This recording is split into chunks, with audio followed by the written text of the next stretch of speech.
Hello there everyone, Zantok here with Slickstar Gaming, and welcome back to some more Phoenix Wright Ace Attorney. So, last time around we did a little bit more investigating. We found out some of the details of the DL6 incident, and now we're back to defending Miles Edgeworth in court against his former instructor, Manfred von Karma. So, it is now December 27th, 10 a.m. at the District Court, courtroom number 3. Manfred's hair looks so weird on the side there. Court is now in session for the trial of Mr. Miles Edgeworth. The defense is ready, Your Honor. Very well. Apparently the prosecution is also ready.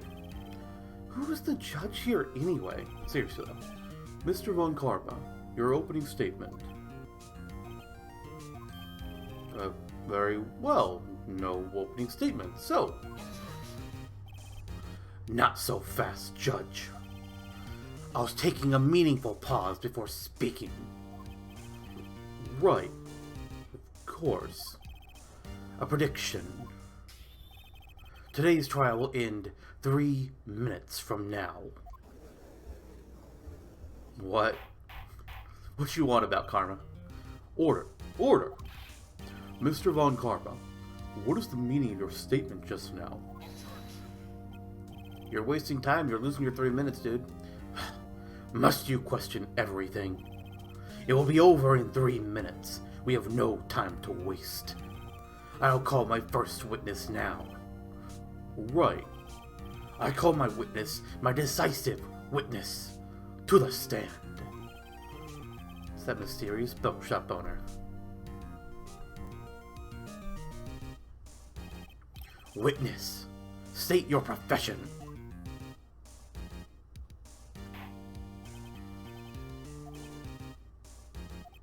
I am the proprietor of the restaurant, the Wet Noodle at Gourd Lake.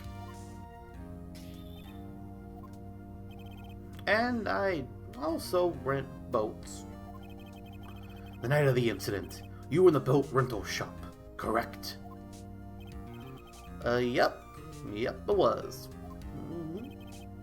Please testify. Wait a second. We still haven't heard who this old guy is. Yeah, no, I want to know who this guy is, dude. Come on, what's his name? The witness hasn't stated his name yet. Because I did not ask him, Mr. Wright. I had predicted this trial will end in 3 minutes. Stop asking trivial questions and cooperate. Yeah, right. Like I'm gonna do a dad. The witness will state his name.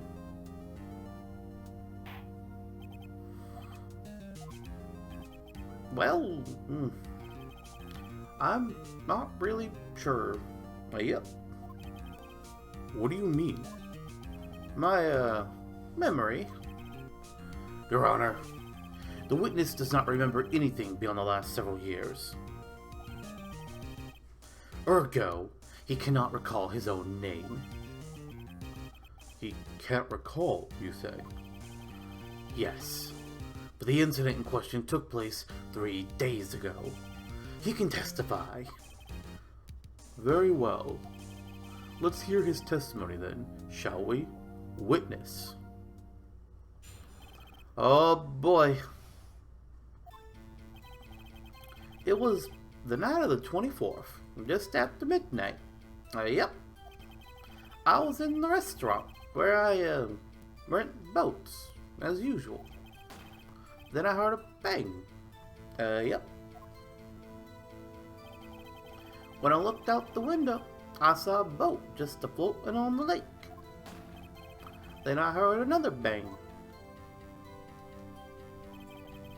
Just about then, the boat comes back to shore, and a man walks by my window.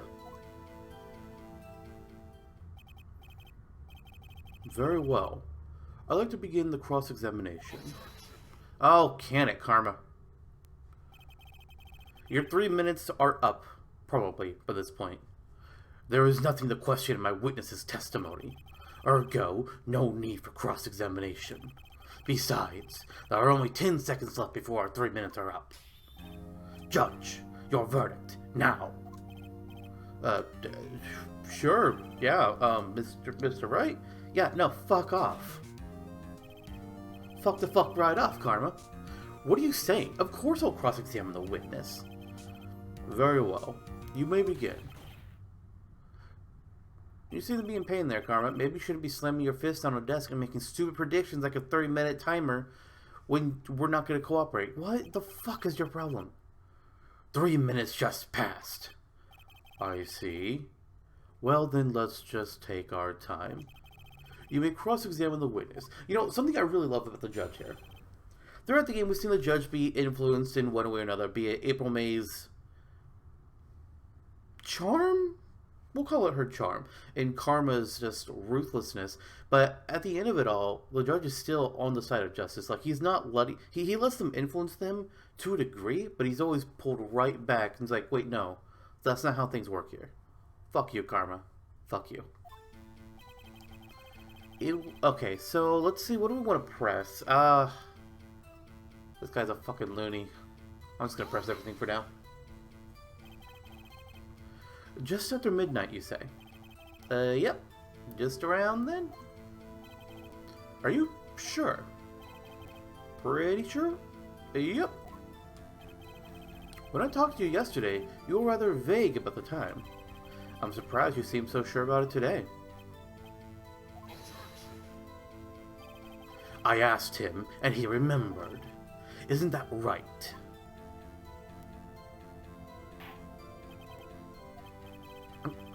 Don't glare at me like that. I remembered it clearly, I did. Yep. You see? Continue. Honestly, that one's probably nothing. Alright, I want to know about the bang. Every bang. Tell me all. And where do the bangs seem to come from? From the lake, I figure. So you don't know? Are you certain? Yep. Good. Continue. Well, that was helpful.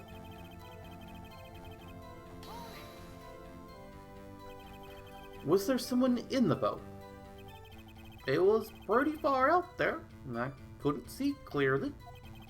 But I figured there were 2 men out there. Yep.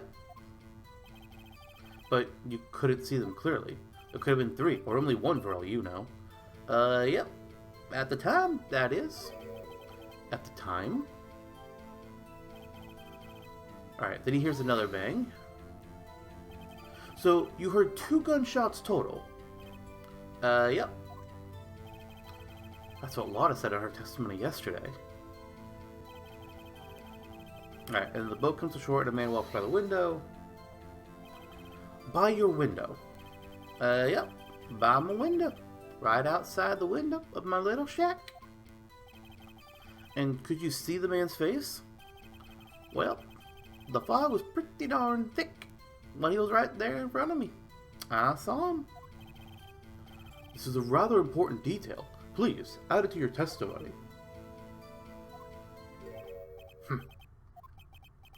I have a bad feeling about this. That man was the defendant. He was saying, I can't believe he's dead. Tell me more. Are you sure? Uh-oh. Dad. Dead certain, Keith. He said, I can't believe he's dead. As he's walking by, too.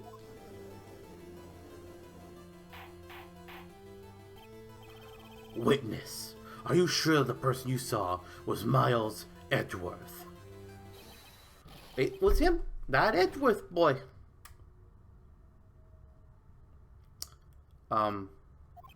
Is our witness dead? This sounds like decisive evidence indeed. I see no room for doubt. Von Karma. He lured me into cross-examining him so he could set me up for a fall. Nick, I don't like the way things are going here. Everyone in the courtroom is glaring at us. I better act quick. This trial's gonna be over. Your Honor, we proved in yesterday's court that it could not have been Edgeworth who fired that gun. Mr. Wright, are you referring to the fingerprints from Edgeworth's right hand found on the gun, and the photograph showing a man firing with his left hand? Yeah, what else would I be referring to? That is easily explainable. He could have wiped his prints after he fired. You are ignoring the truth of the matter here. Everything in this witness's testimony is true. Judge is lost in thought. What should I do? Raise another objection. Your Honor, this witness claims that Edgeworth said, "I can't believe he's dead," but his word is all we have. If he were telling a lie... Mr. Wright, in a court of law, the evidence tells all. Apparently, you have to realize even this basic fact. If you say his testimony is a lie, show us proof. I feel like I keep slipping further and further into the gravelly for him, and I need to back off from that. We don't want to get into the weird, loud bear screaming from last episode. Nick, do we have evidence? That's no good. There's nothing I can do. Are you sure? To be honest, I don't know what to do anymore. Please, can you hear me, sis? Please. We need your help. Nick needs you. 3 minutes was perhaps too high an expectation. However, 15 minutes isn't bad. This must be a new record. Enough. The witness may leave the stand.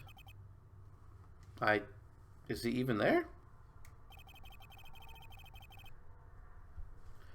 This court sees no reason to further prolong the trial, nor is there any need for more time to decide the case against the defendant. This case is extremely clear. I see no room for misinterpretation of the facts. What? No! This court finds the defendant, Mr. Miles Edgeworth,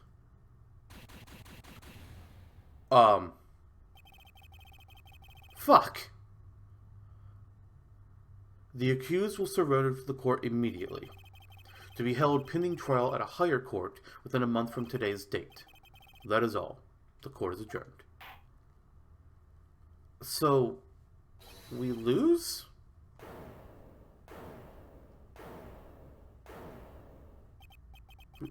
Who was that just now? Huh? Ah, fuck. Why?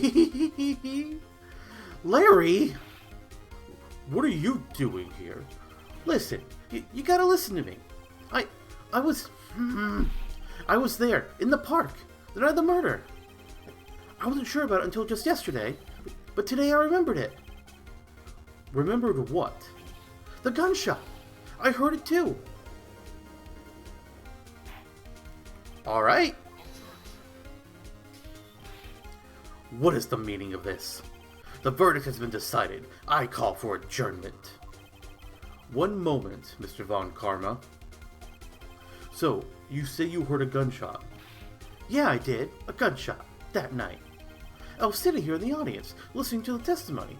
Then I realized something he said was different from what I remember. Anyhow, I can't just sit here and let you call Edgy a murderer. It's just not right. I'll testify. Let me testify. Oh, goody. It's excitable Larry today. Well, that's better than crying Larry, I guess. Order.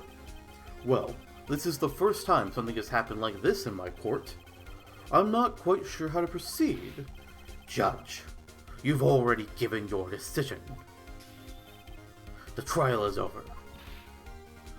Nick, this is it. Larry's giving us one final chance at this. She's right. If only it wasn't Larry. He could make things even worse. What's worse than him being declared guilty? Go on. It doesn't get any worse. You're right. Okay.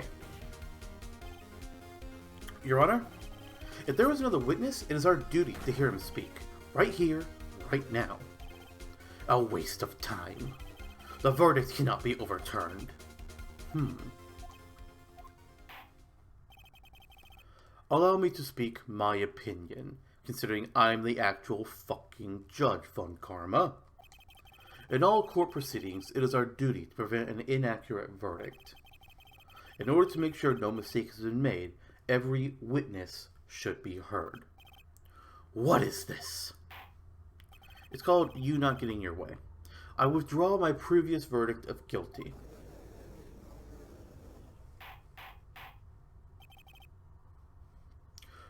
Mr. Von Karma, I order you to call this new witness to testify. Now. The court will adjourn for a 5-minute recess. After that, we will hear this new witness. Court is adjourned.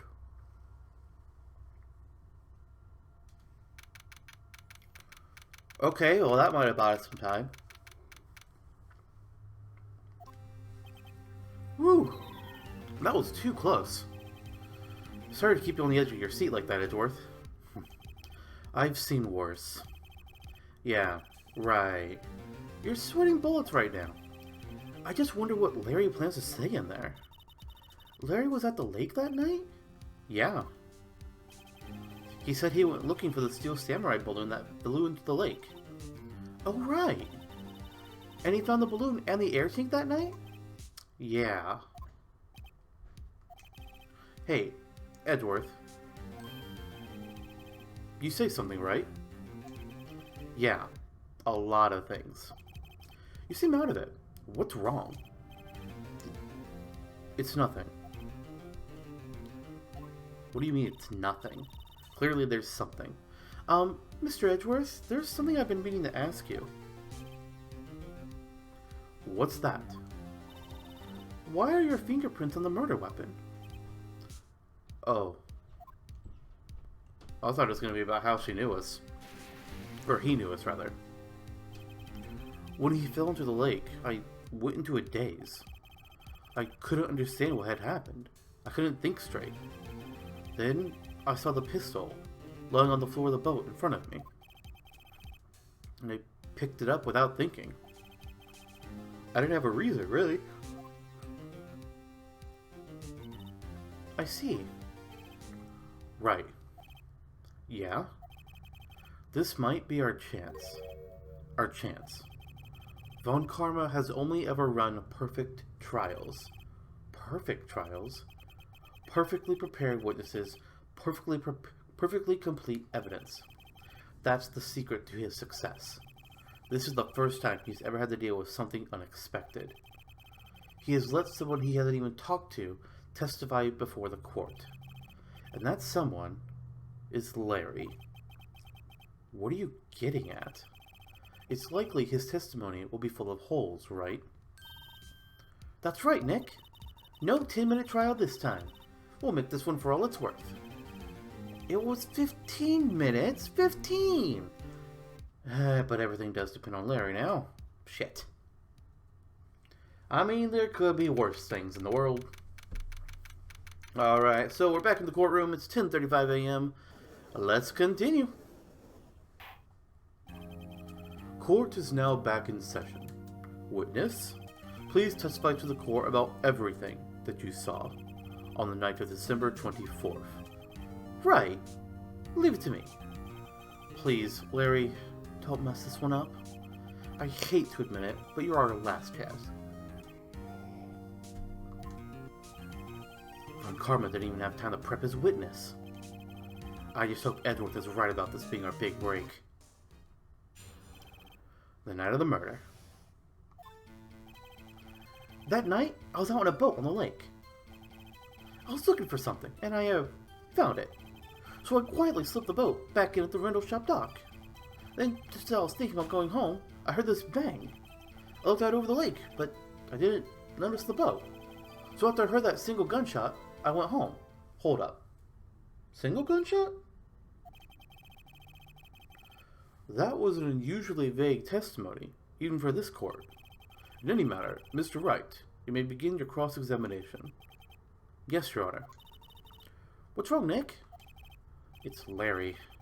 I have no idea what he's going to say if I press him. I'm a little scared. Well, we've come this far. There's no way to go but forward, Nick. Alright, so he said there's only one gunshot, but we know there were two. So, what is he missing? Alright, so he's on the boat. He technically stole a boat. Blah, blah, blah, because he quietly slipped it back. Heard the bang. Didn't even notice the boat. I don't know about this. Why didn't you notice the boat? Wasn't there a boat on the lake? Order. Well, Mr. Butts? Whoa, whoa! Everybody just calm down, okay? I mean, it was real foggy that night. I'm not sure whether there was a boat or not out there. Oh, okay. No problem. That's just the most important part of this case.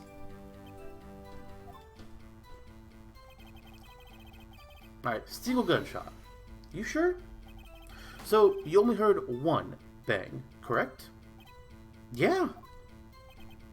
Huh. Well, Nick? It was a pretty wishy-washy testimony, wasn't it? Guess I should just start working on the contradictions. Sorry. I wish I could be more helpful. I wish I could call my sister. Alright, so we need to go back to the statement about the single gunshot, because we know that that one is not right. Because we learned from Rolata that there were definitely two gunshots, and she even gave us a second photograph to prove it. Also, we never really looked at this other information. Maybe we should have. Let's take a quick look at this. Okay, so the deposition said that she had two gunshots. Metal detector is just a metal detector. The parrot answers to Polly. And then the DL6 case file. I want to read this. Air elevator was oxygen, depleted at time of incident. No clues found on the scene.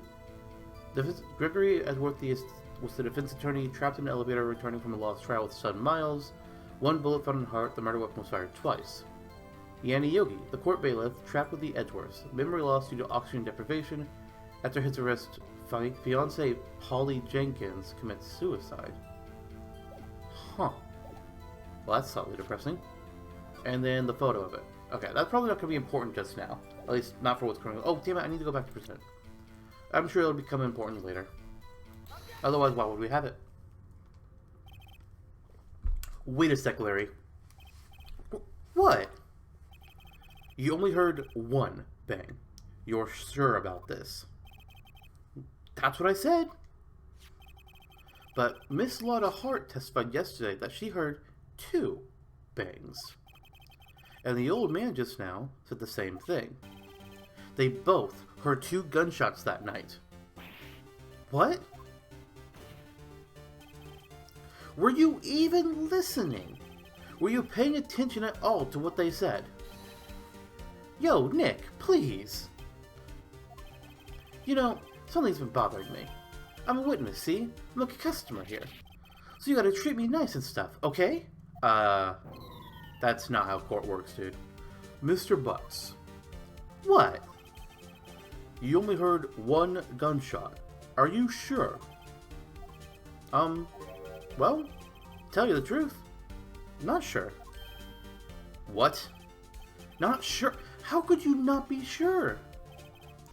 Yeah, well, I, might have missed the other gunshot. I was, listening to something else. Like, what?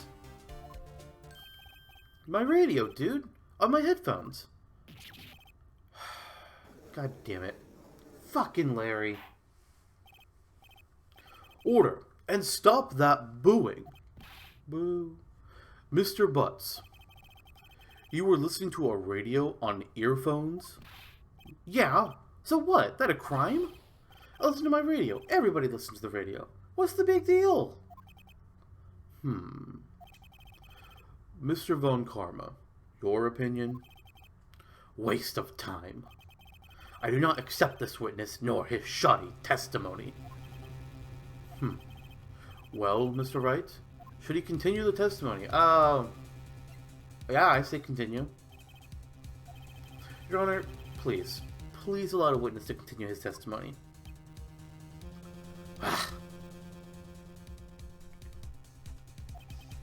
Nothing is more pitiful than a lawyer who doesn't know when he's lost. Very well, Mr. Butts. Please, give your testimony, and be sure to include details like your radio. Right, leave it to me.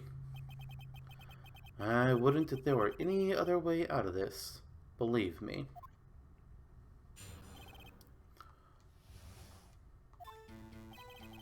It's lonely, being alone on Christmas Eve.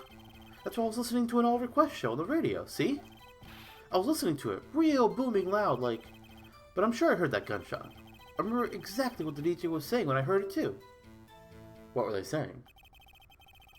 You were listening to your radio at a high volume. Yeah? What's the big problem? Can't a man listen to his radio in peace? Isn't this a free country? I truly believe Leary has no idea what the problem is here. Judge, can you believe a word this witness says? What he heard was probably nothing more than a drumbeat from the radio. True enough. It is difficult to believe this testimony. Wait, Your Honor. The witness said he remembers exactly what the DJ said when he heard the gunshot. Excuse me? DJ? Yeah, he's a fighter from Street Fighter. Didn't you know? An announcer. The guy who says things on the radio. Anyway. What this means is when he heard the sound... Wait, what the... Let me read that again. What this means is that when he heard the sound, no music was playing. The DJ only talks between songs, so he could have heard the gunshot from the lake. I'd like to cross-examine the witness, Your Honor. Very well, Mr. Wright. Can't believe I'm continuing the charade, but let's keep going. Let's see where the rabbit hole takes us. Okay, so that seems... I don't think that matters. I don't think that matters. Alright, you were listening to a real booming loud. Tell me more. So, real booming loud. Yeah, you know. And you had headphones on. Yeah, sure. I wouldn't think you could hear anything going on outside at all.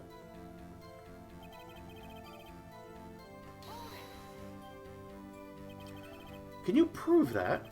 No, of course you can't. Nah, I can't prove it. But I remember that moment real clear. I mean, while I was talking about it, it came back real clear to me, you know?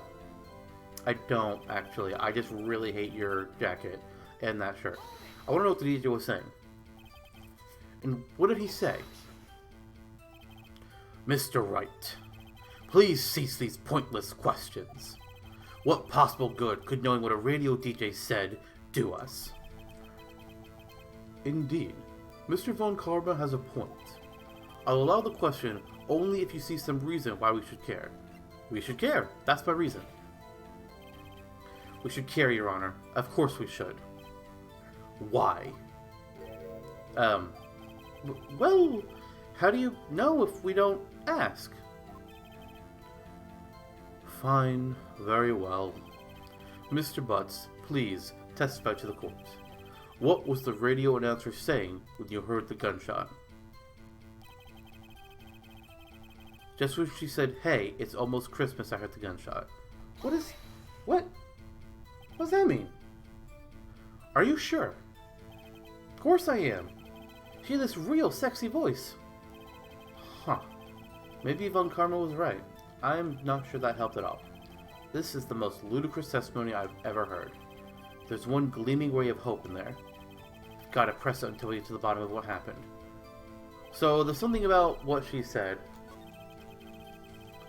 Saying that it's almost Christmas, that could mean really anything. I don't even know, man. Alright, let's pick something to present here. So she said, hey, it's almost Christmas, and then we heard the gunshot. So let's take a look real quick at what we have.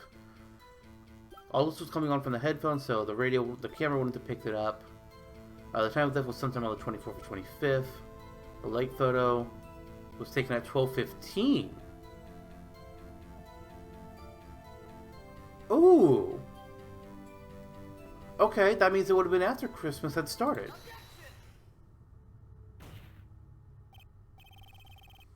Larry, are you absolutely sure what you're saying is correct? What's with the face? You look scary, dude. Hey, if you're trying to scare me, you better know I don't scare that easy. Is something the matter, Mr. Wright? Your Honor? Did you hear what the witness just said? The DJ said, "Hey, it's almost Christmas," when he heard the gunshot. Indeed, and? Almost Christmas means it wasn't Christmas. Do you realize what this means? When he heard the gunshot, it was still Christmas Eve. That would seem to be the case, yes. But he should have heard that gunshot after midnight. This photograph is irrefutable proof of this fact. Let's see what the time was on the photo taken when the gun triggered Miss Hart's camera. 12:25:15. 15 minutes of the midnight on Christmas Day. Exactly. This is the clear contradiction, Your Honor. Order! Order! What does this mean? The two prior witnesses heard gunshots after midnight. However, this witness says he heard a gunshot before midnight. Judge, the answer is simple. The current witness is plainly mistaken. Just look at him. Suspicious. I mean, he does have shiny razor-sharp teeth, so that is kind of weird. Well, Mr. Wright, what do you think about Mr. Butts' claim he heard the gunshot before midnight? Well, there were two gunshots, we know this, so maybe he was right. Larry's not mistaken, Your Honor. He heard that gunshot before midnight. Intriguing. I'm assuming you have evidence for this wild claim. Show me evidence there was a gunshot before midnight. How about that other lake photo we got somewhere around here? There it is. Look at this photograph. This was taken by our witness yesterday, Miss Lana Hart, with her automatic camera. The timestamp on the photo reads December 24th, 11:50 p.m. Oh? But there's nothing on the lake in this picture. Your Honor, the real issue here is not why nothing is shown in this photograph. It is why this photograph exists at all. What do you mean? Your Honor, this photograph was taken by an automatic camera. That camera was set to go off in response to loud noises. Correct. There was a loud noise on the lake at 11:50 p.m. That is why this photograph was taken. In other words, when Larry heard that gunshot, it was most definitely Christmas Eve. Indeed. It would seem that is the case. Then, where does that leave us? Miss Hart testified that she heard the gunshots after midnight. Are you claiming she was mistaken? Not at all, Your Honor. It is a fact that the camera also triggered at 15 minutes after midnight. A 25-minute gap between gunshots. See, that's putting a lot of these other testimonies into question, because they're saying it's like, oh hey, I heard a bang, I looked at the lake, and then I heard another bang. Like, no, there's a 25-minute gap there. There's no way you just heard two right after each other. That night, there were two sets of gunshots, with a 25-minute pause between them.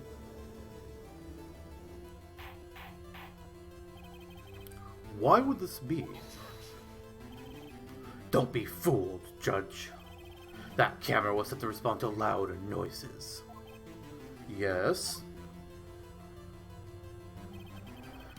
There is no proof that the loud noise at 11:50 was a gunshot. Why, the witness could have sneezed, triggering the camera. My nose was clear that night, man. Clear! Well, Mr. Wright, there's no turning back now. Can you prove that the loud noise at 11:50 p.m. was indeed a gunshot? Please, show the court evidence if you have any. Shit.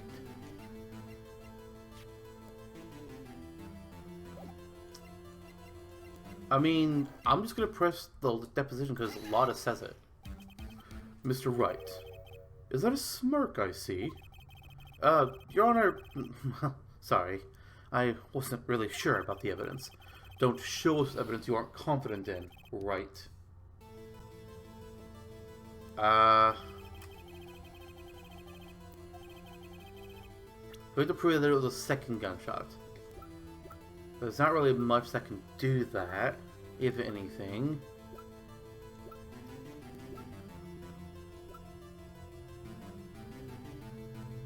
Fired 3 times?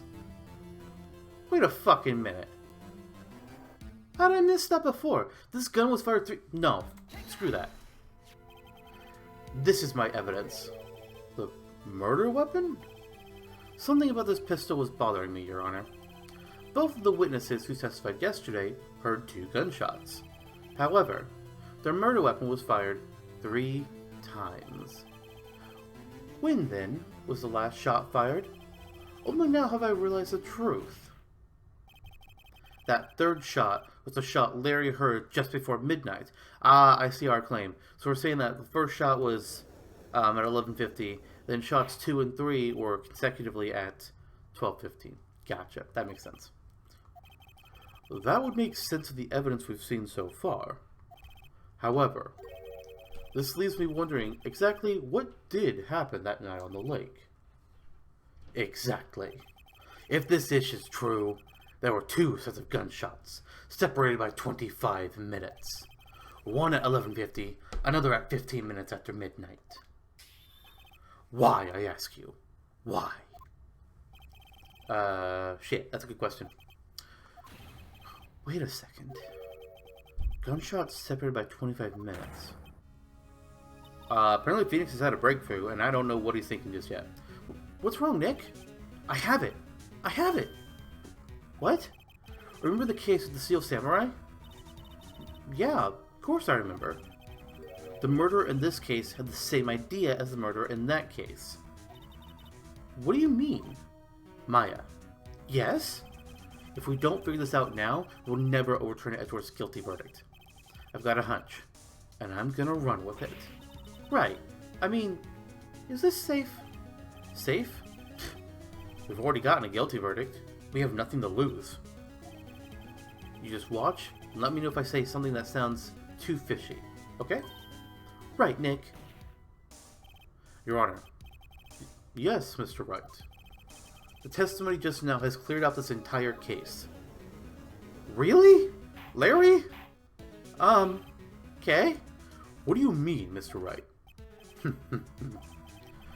So you finally realize the truth. There can be no other murderer here than Miles Edgeworth himself. Wrong, Von Karma. A man was shot that night, but it wasn't Edgeworth who did the shooting. Listen, rookie. Take a deep breath and consider the facts.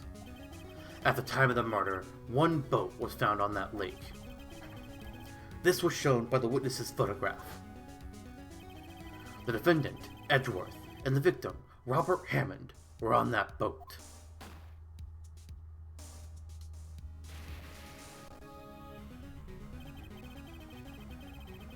There was a gunshot fired on that boat, and Robert Hammond fell into the lake. The distance of the shooting was 1 meter. It couldn't have been suicide, nor could it have been long distance. Well, the guilty party has to be the other man on that boat. I admit, it is hard to imagine any other possibility. Yes, but this assumes that the victim was shot at 15 minutes after midnight. What do you mean by that, Mr. Wright? We have photographic evidence of the time of the shooting. The timestamp on the photo says 15 minutes after midnight. But Larry heard a gunshot 25 minutes before that. Robert Hammond was killed then, 25 minutes before the shot in the lake. Oh, I'm sorry, what? That's the only way that Edgeworth could be innocent. Mr. Wright, are you quite mad? Explain who this is sitting on the boat.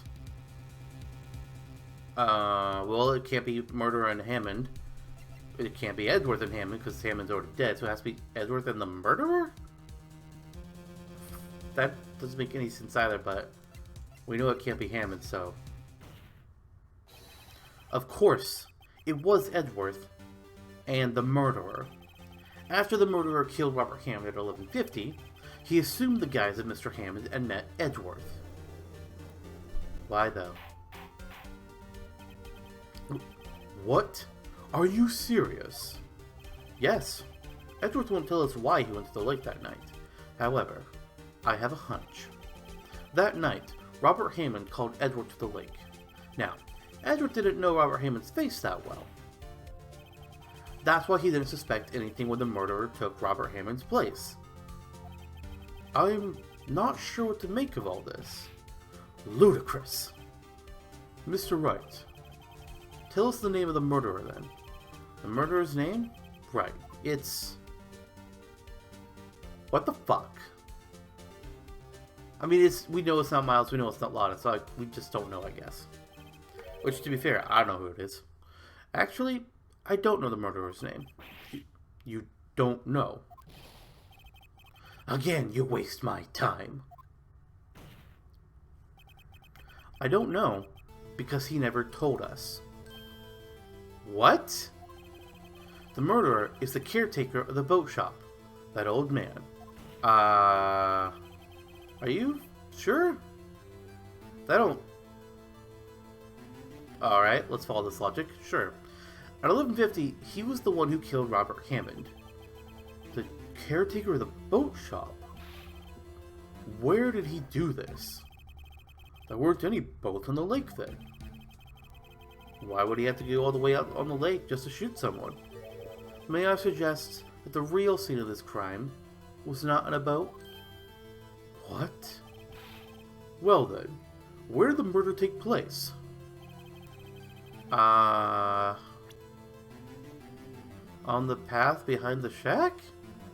I don't know, man. Around here? Maybe? Around where? You have some reason for thinking this? Yes. Well, maybe because there's no good reason. The murderer knew we'd never expected. Try again. He wasn't even surprised I goofed up. There's only other two places. There's the boat shack, and then there's this weird building. I'm just gonna guess the boat shack. I'll guess the weird building next, if we get this wrong again. Here, of course, the boat shop, where he lives. That way, he can meet with the victim without anyone seeing. Do you have proof that the boat shop was the scene of the crime? Recall Larry's testimony, if you will. Oh, that weird building was a hot dog stand. That makes sense. That night, he was out on the lake in a boat, searching for something. He finds it and returns the boat. Then, just as he's starting to head for home, he hears a gunshot. He heard a gunshot, Your Honor, even though he was wearing headphones at the time. In other words, the gunshot was very, very close by. And where would that be if he had just returned the boat? The boat shop. Well, shit, it actually checks out. Mr. Wright, what happened that night on Gourd Lake? Please, tell the court from the beginning. Yes, Your Honor. Nick, are you sure about this? No, not at all. But I think if I start at the very beginning, and I take it slow, I might just be able to figure this out. That night, the caretaker of the boat shop called Robert Hammond to his shop.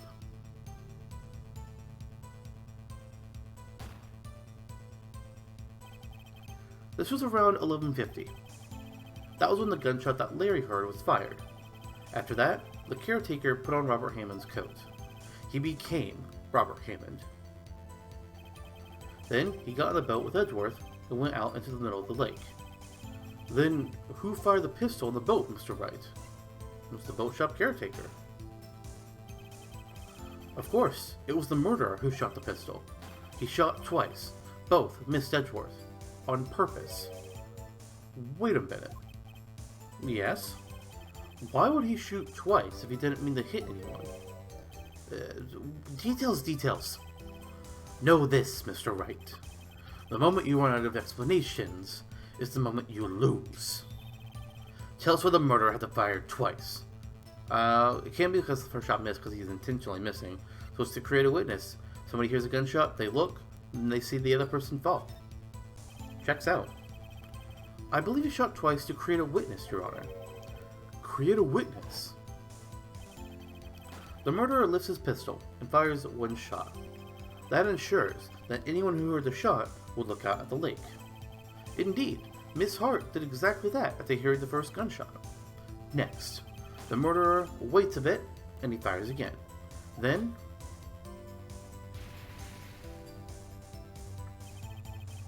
the murderer jumps from the boat himself, leaving the pistol in the boat behind him.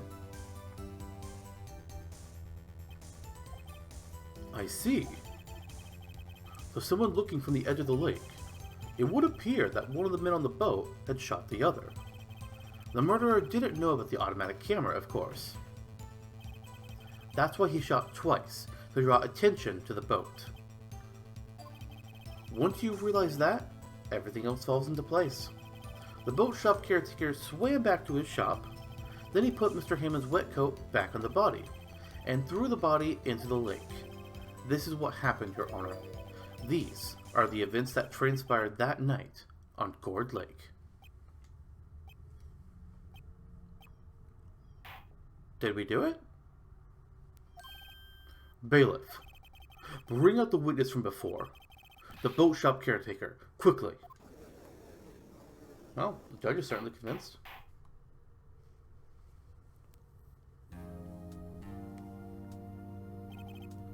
Very well. While we are waiting for the caretaker, I would like to ask the defendant, Miles Edgeworth, a few questions. Mr. Edgeworth, please, take the stand.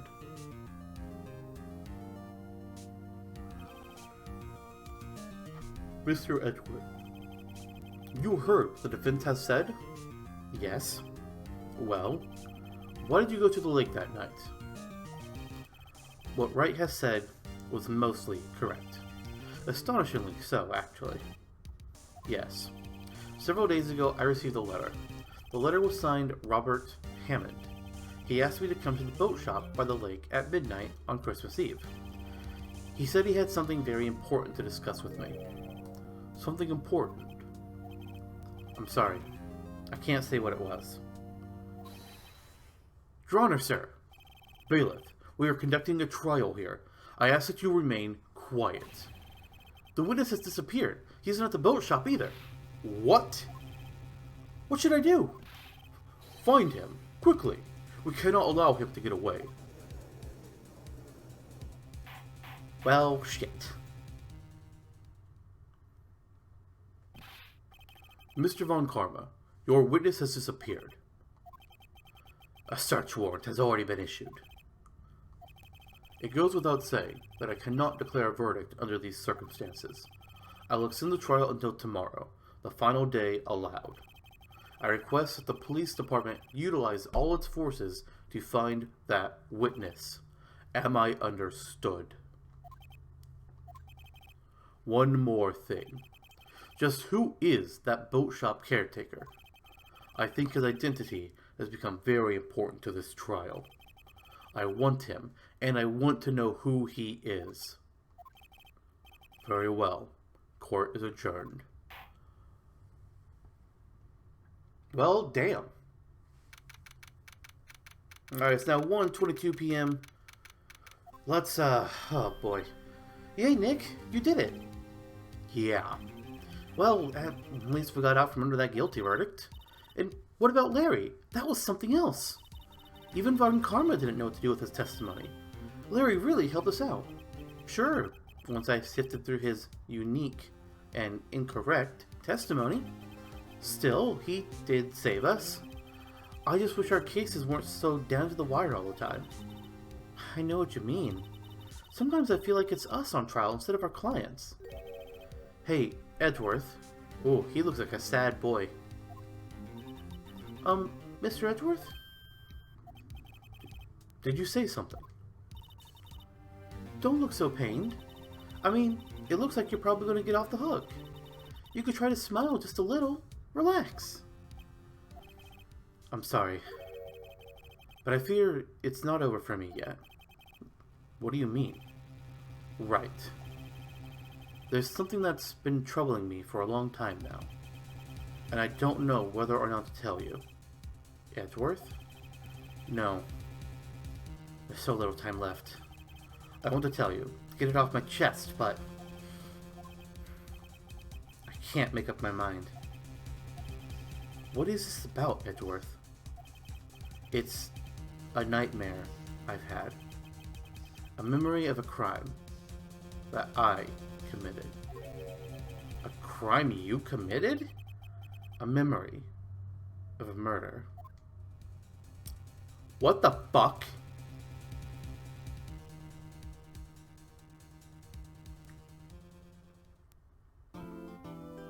Well, everyone, that's going to be the end of today's episode. We've managed to solve the case even further and prove that there should be a different murderer than Miles Edgeworth. Of course, we thought we had that after the first trial, but you know how these things go.